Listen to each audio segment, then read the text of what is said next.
So now you have 2 pieces of head with ears on the inside, looking quite random. So what I've done is I've got a bigger, when I cut this out, cut it with a bit more seam allowance in order to be able to use a sewing machine. I might still come unstuck because I don't think it's quite big enough, so I might do most of it with the machine and finish it off by hand, but we shall see. So what's going to happen is when you're sewing it together, the 2 bits of ears are going to go flat against each other like that. So that's the first point. And I try to tend to push the ears down like that. Like that. So as you can see, the 4 bits of ears. It is tricky, and this is why people generally hand sew them, because you can get in these sort of smaller margins and stuff by hand sewing. It's definitely much quicker sewing it by sewing machine though. So that's the ear bit pinned, and then I just go around the whole curve of the head and pin it round with the nose being pinned. And then you keep your ears sticking out of the neck, so just fold them up, try and keep them as neat and tidy as you can, so then they will be inside that piece.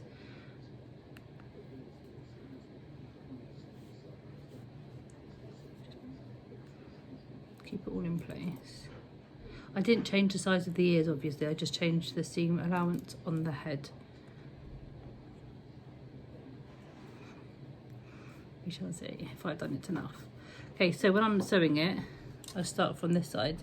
So I tuck the ears over like that, and then when I come to this side, I push them over the other way. Let's show you. Again, back to the smaller seam allowance, so it's nice tight stitches. Oops, I've pulled out a pin. So lockdown number 3 is on. Here we are stitching in lockdown number 3. Hope everyone is well. Right.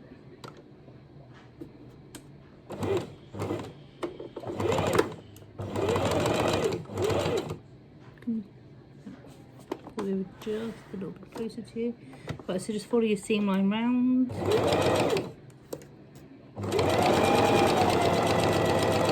Right, so come up to the bit on the ears now. Obviously your foot's got to go over all this bulk, so it might not go. I don't know if I've cut enough or not. If I haven't, then I'll just do it by hand. So if I didn't have enough, which I don't think I have, so what I do now is I go up, oh I don't know. Right, so what I'm going to do is my thumb. Just going to make it, I think. Yeah. I might have to reinforce that with a few hand stitches. Just to make sure. That pushes the ears back the other way.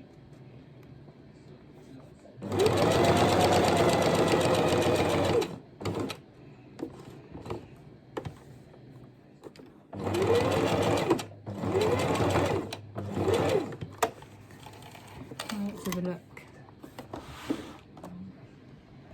Let's see if it was enough.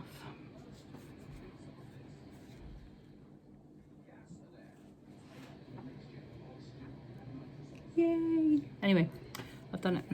It was enough. So it was literally just, I did a 1/4 inch seam allowance. So what that did was, that gave me enough to be able to get through there on the sewing machine.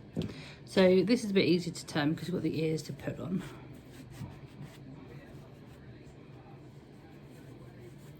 I haven't clipped the seam allowance, I don't like to jinx it by then cutting what I might have just given me the only secure like stitching line I had. Right. So now you can see when your head is stuffed, you'll have nice sticky up ears. So what I do now is, the pattern asks for buttons for eyes that you put on afterwards. I use these teeny tiny little safety eyes. So I've marked on my pattern, on my pieces, sorry, from the pattern, where the eyes are meant to live. And you can see that they've got little plasticky backs. It's a bit fiddly doing it this way, but I just use my seam ripper and poke a little hole where the eye lives. Pop the eye through that bit, and then through the neck I just pop on the back. I've done that hole enough.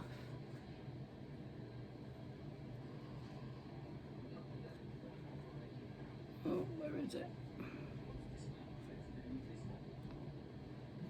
Oh, I didn't put the hole in enough. I don't want to cut it too much either. There it is. There we go. So pop the eye through.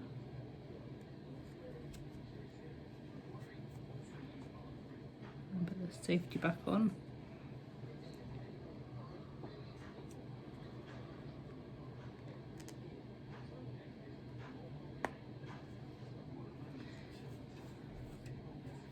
And the eyes in place. The only thing I will say about that is that when you stuff, make sure you kind of put the stuffing around the eye stalk at the back so it doesn't like push it at a weird angle. So yeah, do that on the other side, or you can obviously leave it, move on to the next stage and put buttons on. Some people embroider them on as well. I quite like the little bead eye. See you in the next bit.